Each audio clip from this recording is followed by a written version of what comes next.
Bienvenidos, señores, bienvenidos a nuestra alquería. Hoy encendemos nuestra particular máquina del tiempo a través de la televisión de Motril para acercarnos desde la alquería al barrio de El Carmen. Conoceremos muchos datos de la historia más reciente de Motril gracias a este entramado de calles que alberga mucha información de cómo fue sobre todo el Motril del siglo XVIII en adelante. La fundación del convento de las monjas, la plaza de toros, una fábrica de fundición de plomo, incluso un cementerio exterior y algunas cosas más que se han erigido en esta zona.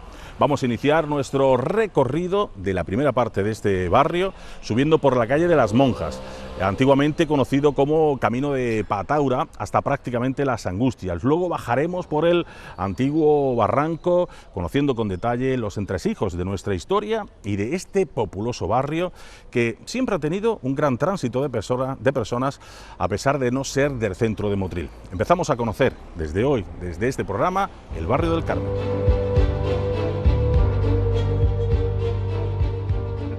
Buenos días, bien. Bienvenido de nuevo, una vez más, a nuestra alquería.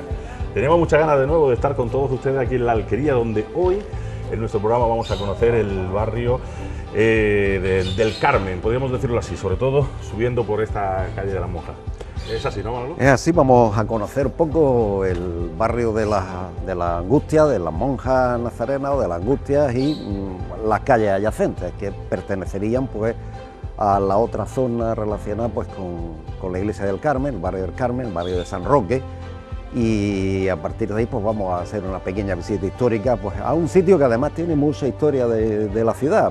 Es verdad que no es el centro de la ciudad, pero sí que tiene muchas cosas relacionadas con la historia de nuestro pueblo, de la historia de Motril. Hay sitios emblemáticos en esta ciudad y bueno, y otros que hoy no existen, pero que lo fueron en su época y que vamos a recordarlos y vamos a visitarlos, aunque sea mentalmente hoy. Muchas veces pensamos los motrileños, sobre todo mal pensados, que no tenemos mucha historia, que pasamos por nuestras calles, ¿no?, que son calles sin sentido, y aquí vamos a demostrar todo lo contrario, que observando bien podemos conocer muchos detalles de nuestra historia. Sí, por ejemplo, ahora mismo estamos en la calle de las Monjas, ¿no? Esta calle, que se llama calle de las Monjas desde el siglo XVIII, fue el camino de Pataura, es decir, se subía desde la rambla, de la calle de las Cañas hacia arriba, el camino de Pataura, que también al fin y al cabo era otra rambla que desembocaba en la rambla del Manjón, y este era el camino de Pataura porque a través de este camino hacia arriba se llegaba hasta el camino de Pataura, que daba lugar al camino y a la bifurcación del camino de Panata, donde hasta los Guájares llegaba. Era una zona muy tradicional de Motril, poco poblada en otras épocas. Es una zona que empieza a poblarse a partir del siglo XVIII, pero es poco poblada, seguramente es Montebajo lo que tenemos aquí, y poco poblada, es decir, más arriba casi de lo que hoy conocemos como el convento de las Nazarenas, pocas cosas habría, es decir, pocos sitios habría, es decir, incluso hasta bien entrado el siglo XX hay pocas viviendas a partir de la mitad de lo que hoy es el camino de la Angustia, ¿no? Pero bueno, forma parte de nuestras historias, es decir, es el final de Motril hacia el norte. Ya la parte de extrarradio. Extrarradio de Motril hacia el norte. Y imagino yo sobre todo que el convento de las monjas es el que más ha centrado la historia, porque tiene muchas cosas que contar a su alrededor, nunca mejor dicho. A partir de principios del siglo XVIII, la construcción en el convento, la construcción del convento de las monjas en la casa donde está hoy dio lugar para que esta zona se pusiera un poco de moda, ¿no? A partir del siglo XVIII, pues los conventos siempre fueron elementos que atraen pues cuestiones de religiosidad, cuestiones, misas, procesiones, rogativas, todo este tipo de cosas. Pues bueno, pues aquí lo tenemos. Antes tradicionalmente había sido los conventos de los mínimos en la Plaza de la Victoria, los franciscanos o los capuchinos, y ahora a partir del siglo XVIII, pues tenemos, el principio del XVIII, tenemos un nuevo convento en Motril, además con una cosa distinta al resto de los conventos, y es que estamos hablando de un convento femenino de clausura, en el cual los motrileños tenían desde siglos anteriores pues muchísimas ganas de tenerlo, y por primera vez se consigue.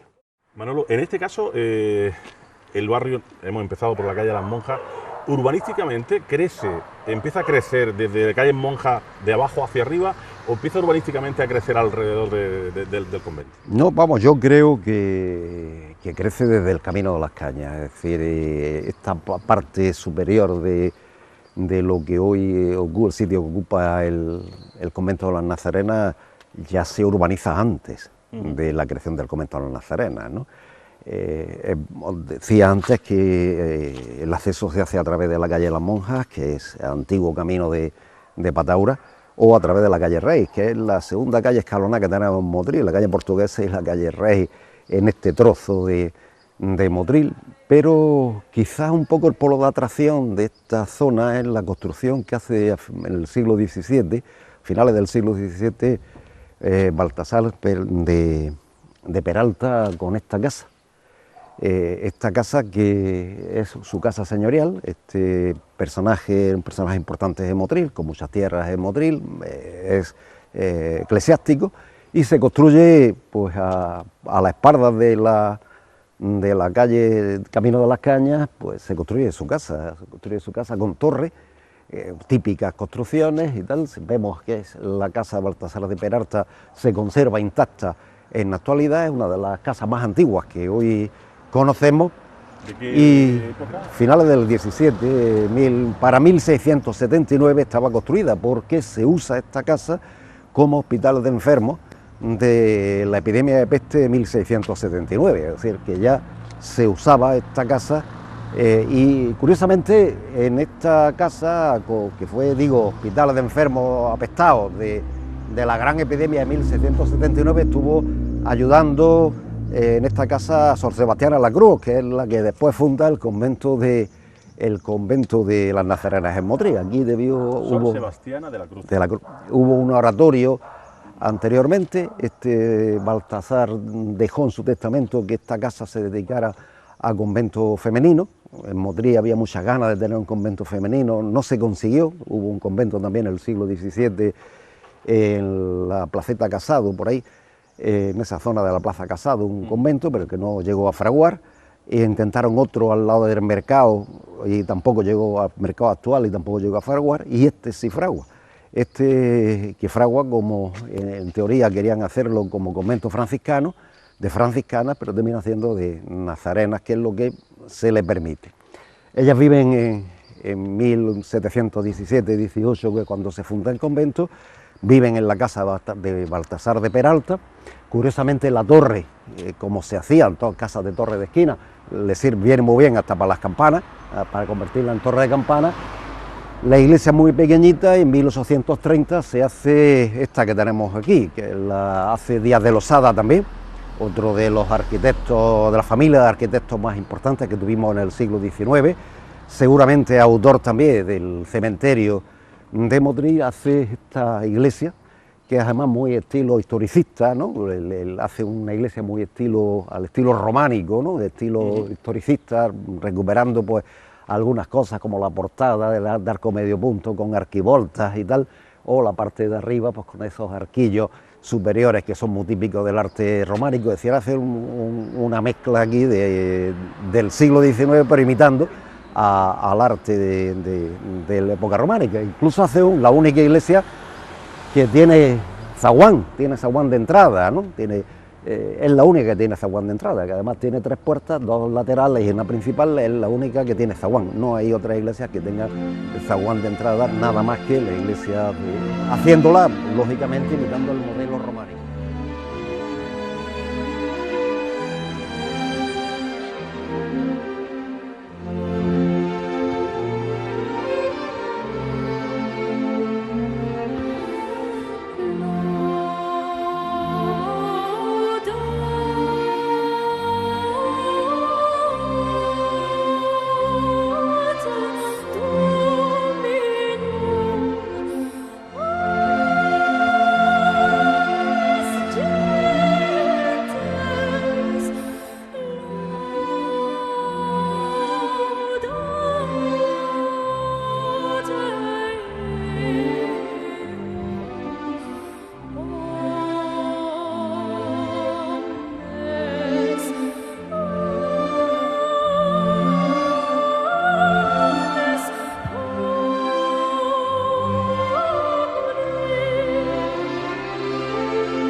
las Nazarenas es la misma que construyó Baltasar de Peralta, pues seguramente sobre 1700, 1680, 1660, 70 aproximadamente.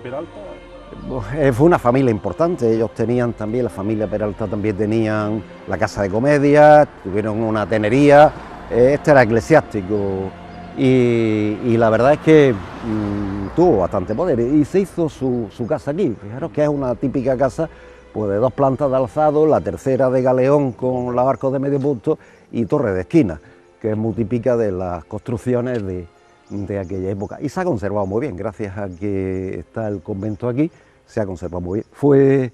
Fue lógicamente hospital de apestados durante la gran epidemia de 1679. Eso te iba a preguntar, que imagino que esta casa, convento, luego tomaría una relevancia importantísima en esta época. Claro, la tiene porque las nazarenas vienen a establecer en Motril una de las cosas más deseadas por las familias más importantes motrileñas, que es tener algún sitio donde su hija pueda profesar.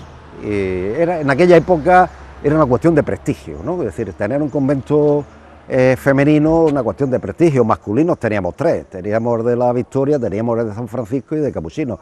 Faltaba uno femenino, no se había conseguido, por fin, a principios del siglo XVIII se consigue las Nazarenas, se consigue este convento de las Nazarenas en Motril, que rápidamente adquiere pues una gran importancia en la historia de la ciudad. Y no solo en la historia de la ciudad, en los alrededores, ¿no? Lógicamente, y aquí pues las nazarenas siempre han formado parte, 300 años ya de la historia motrileña. Empiezan convirtiéndose en nazarenas, es curioso porque además que existía un convento de nazarenas en Lima, no existía en España, por eso fue tan dificultoso que le dieran la licencia para fundar el convento a San Sebastián de la Cruz. Pero al final lo consigue y funda este convento donde muchas hijas de familias ilustres motrileñas pues profesan en el convento y dotan al convento de sus propiedades y tal, ¿no? En la famosa huerta de la parte de atrás del convento, que sirvió para abastecer al convento. Tuvieron épocas malas, donde cuando había crisis en Motril pues ellas tampoco comían, hay documentos describen desesperadas que no tienen para comer. Y en 1830 como decía, la iglesia, porque la iglesia que tenían es la que está aquí abajo. Era muy pequeñita, solo que habían 50 personas, en la puerta esa de entrada al convento actual, y después ampliaron, en el siglo XIX se amplía con esta iglesia que no es fea, es una iglesia historicista, típica del siglo XIX, y típica de la obra de Losada, que era un arquitecto pues, muy historicista, ¿no? El estilo. Y lo que hace es una iglesia imitando pues, el modelo de arquitectura románica con nártex, con zaguán o nártex delantero, que es la única iglesia que tiene nártex o zaguán delantero, que está, pero hasta las propias arquerías de la parte superior, la puerta con arquivolta, es decir, muy curioso la imitación al modelo tradicional románico. Esto se conoce como estilo historicista.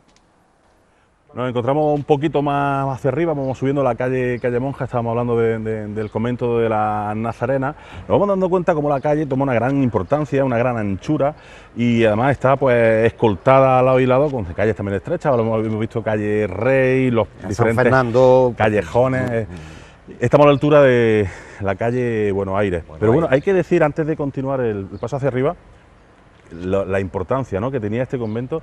Y recordamos en esa época de la peste también los enterramientos que se hacían, pues, siempre normalmente se hacían cercanos, sitio, ¿no? Claro. En este caso más en el barrio de las Parragueras. El barrio de las Parragueras, esto después se arregló un poco, ¿no? Es decir, que evidentemente no es como la encontramos hoy, ¿no? Prácticamente a partir de donde termina el convento de la Monja empezaba el camino de la Angustia. Es decir, que son dos cosas distintas, un camino de la Angustia donde hay cortijos, hay, por ejemplo, el cortijo de los coheteros, por poneros un ejemplo, familia de los coheteros de Motril, pero son cortijos un poco más. Es curioso, pero además hay una fuente de agua, ¿no? Hay una acequia que hoy todavía supongo que se sigue manteniéndose, pero bajaba por detrás del convento de las Nazarenas desde los montes del Magdalite para regar la huerta de las Nazarenas, ¿no? Es decir, y todas las casas y todas las huertas que había a este lado de la calle, pero a partir de la mitad de la calle vivía hasta bien entrado el siglo XX, eran chozas, y bueno, almendros y zonas sin cultivar, zonas de cultivo, y hasta llegar a la ermita de las Angustias, ¿no? La ermita de las Angustias, que era la confluencia pues del camino que venía desde la posta, de la calle esta de aquí y de la calle de las Angustias, y por otro lado la calle que ya tira para Pataura. Más arriba del convento empezaba el camino de las Angustias, ¿no? Donde lo que había eran cortijos, algunos pequeños cortijos y tal. No había ningún tipo de urbanización. Este modelo de urbanización es muy moderno, es decir, prácticamente de la segunda mitad del siglo XX, de los años 60 para acá, es cuando empieza a construirse el camino de las Angustias hasta llegar a la Angustia, y en los años 80-90 se construye incluso por detrás de la ermita. La realidad es que poca gente que vivía aquí en esta zona, pues gente muy pobre, había muchas tipo choza, tal, se decía, no solo los que vivían en el barranco, sino los que vivían también en esta zona. Quizás pues lo más llamativo de esta calle es la construcción de la Plaza de Toros, ¿no? Que se construye en 1916. Se inaugura el 17 de octubre de 1916 con motivo de la Feria de Octubre, y es la única plaza de toros que se construye al revés que todas las plazas de España. Mientras todas las plazas de España se construían del nivel del suelo para arriba, en Madrid se aprovecha el barranco para hacer una plaza de toros, es decir, de nivel de calle hacia abajo. Y la construye una sociedad fundada por el alcalde de Motril y la familia Burgos, Santiago Burgos Carega, que es el que cede los terrenos, y el alcalde Pérez Santiago, y dan pues su primera corrida de toros pues el 17 de octubre de 1916, con esta plaza que tenía una capacidad en aquella época para 4.500 espectadores, y es lo que los madrileños pedían, tener una placita de toros, porque antes había una plaza de toros, pero las desmontables que se hacían en el llano de la Fundición o en la zona de la Plaza La Aurora, por ahí se hacían también algunas corridas de toros. Aquí ya se hace una plaza de toros de obra, estable, que además dura hasta los años 90 del siglo, a mediados de los años 90 del siglo XX, y bueno, pues ofreció muchísimos espectáculos taurinos, de cantantes y de todo, ¿no? Sirvió como multiuso, ¿no? De multiuso del mundo del arte, ¿no? Ya sea taurino, sea del mundo de la música, sea del mundo hasta del boxeo, las veladas boxeísticas de la Plaza de Toros de Motril. Y bueno, pues tuvo un éxito importante en aquella feria de 1916, fue la primera feria que se hace con plaza de toros de Motril, y de la tierra que se sacó de allí se arregla esta plaza central de aquí, se arregla la parte de atrás del Barranco de las Monjas, que es la parte de atrás del convento, se arregla un poco la zona de la calle la Rambla del Cementerio Viejo en el otro lateral, y se rellena un poco toda la calle, un poco pues, con la tierra. Por eso quizás la altura, la diferencia de altura tan más grande tan que brusca, tenemos aquí, porque se rellena con la tierra que sacaron de la Plaza de Toros, se rellena prácticamente esta zona. Y en este caso estamos prácticamente en el inicio, ¿no?, de esta calle de las Monjas, pero nos encontramos calle Buenos Aires. Tú y yo siempre hemos hablado que no se le ponen los nombres a las calles al azar. ¿Algún motivo tiene? Sí, este es un motivo muy curioso. A principios del siglo XX, sobre los años 20, viene un señor de Argentina, que viene de Buenos Aires. La gente de Motril pues empieza a conocerlo como el de Buenos Aires, y la calle sigue llamándose con el nombre de la calle del de Buenos Aires, calle Buenos Aires actual. Aquí estaban también, esta calle Buenos Aires, estaban los aperos de la familia González Carrascosa, estaban aquí, que no hace muchos años que se han derribado la última parte, es decir, pegando casi a la Plaza de Toros, y los aperos donde se alojaba la gente que venía a trabajar al campo, a cortar la caña. La calle es muy tradicional, pues nos podemos imaginar que desde 1704 que se construye la ermita de las Angustias, es una calle casi de paseo diario. ¿Quién no ha recorrido hasta hace pocos años esta calle? Pues para ir a una visita a la Virgen de las Angustias, aunque estaba absolutamente fuera de lo que era el casco antiguo de Motril, pero hasta hace muy pocos años. Hoy no, hoy está integrada absolutamente en el casco de Motril, una iglesia, pues una ermita que es de principios del siglo XVIII, y que desde el siglo XVIII está pues enseñoreando la parte norte de nuestro Motril, justo en el cruce de camino que viene de Motril para Patauras o para Panata y tal, ¿no? Es decir, como se hacían las ermitas antes, siempre aprovechando los cruces de camino.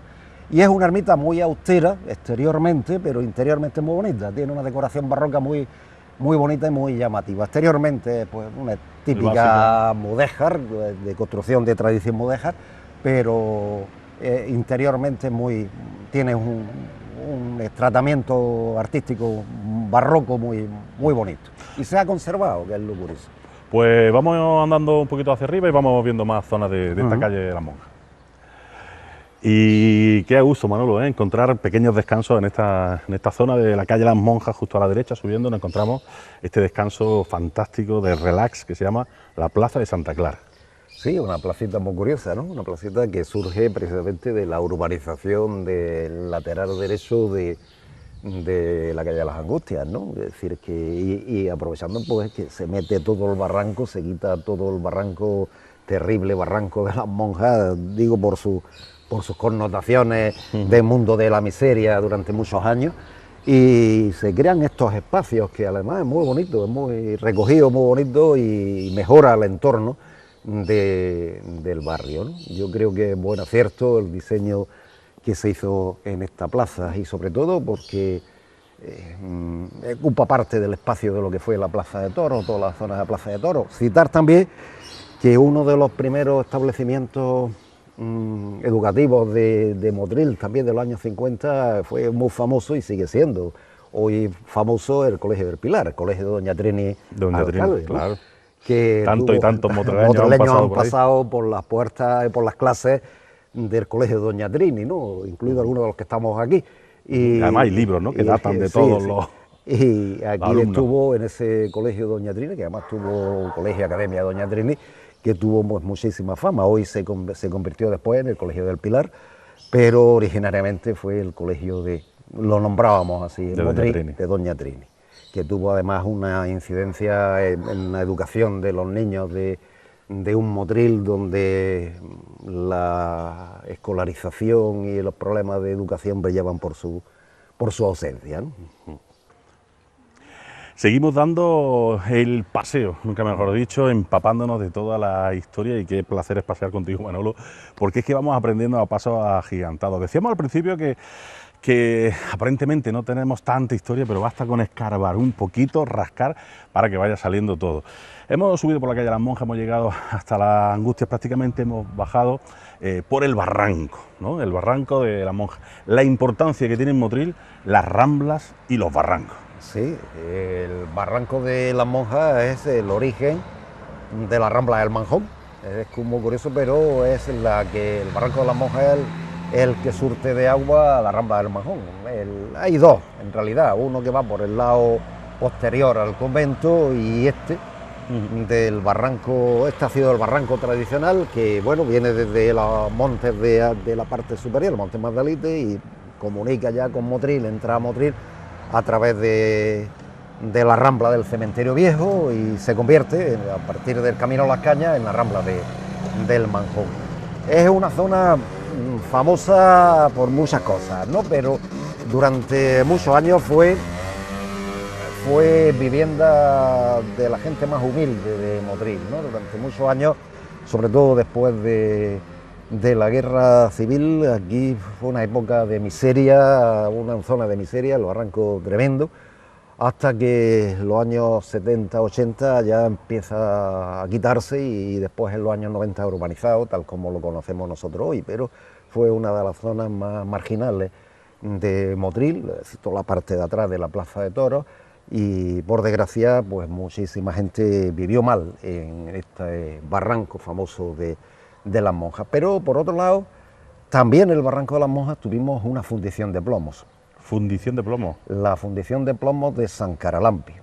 Caralampio. Sí, después la conocimos como Fábrica Sierra, porque después se estableció allí una carpintería, una fábrica Sierra, pero originariamente es una fundición de plomo de la familia Burgos, que por lo que se ve eran devotos de San Caralampio, Le hicieron una ermita que hoy no existe, al final ya casi en la parte cercana a las Angustias, la parte de arriba del barranco, hicieron una ermita San Caralampio, una pequeña ermita San Caralampio, y esta fundición de plomos, que fue de la familia Burgos y Huelín de Málaga, fue una de las más modernas fábricas de fundición de plomos en una época donde España era el principal país productor de plomos de España, de plomo de España.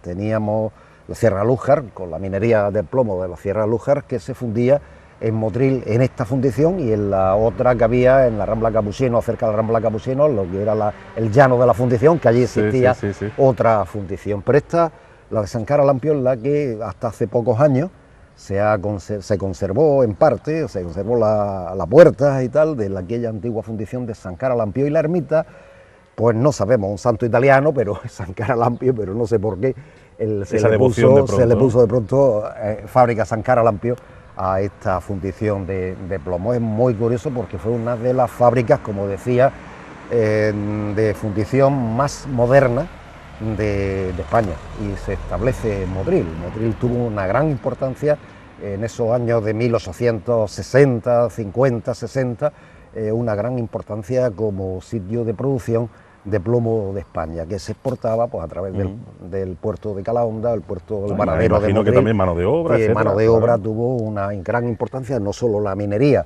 de Sierra Lújar, sino la transformación del mineral que se hacía en las fundiciones del Rey, la fundición del Rey en Vélez, en la fundición de San Caralampio, por tanto, y la otra fundición en el llano de la fundición en Motril. Aquí nos encontramos. También es famoso esta zona porque se establece el primer cementerio exterior a Motril. En época del siglo XVIII, en época de Carlos III, llega un momento en que los ilustrados de la época se dan cuenta de que mantener los cementerios dentro de los poblados eran un problema de infecciones, problema de salubridad pública, y deciden trasladarlo fuera, es decir, trasladarlo fuera. Motril los traslada rápidamente, ¿no? Traslada este cementerio a la parte posterior de la iglesia del Carmen. La capilla funeraria se convierte en la iglesia del Carmen, en la capilla funeraria del cementerio, y prácticamente ocupa lo que lo estamos viendo ahora. Esto es parte del cementerio, que se rellena también a principios del siglo XX, seguramente con las obras de la Plaza de Toros, también se rellena, y parte de los osarios se llevan a la iglesia mayor, a la Torre de la Vela de la iglesia mayor.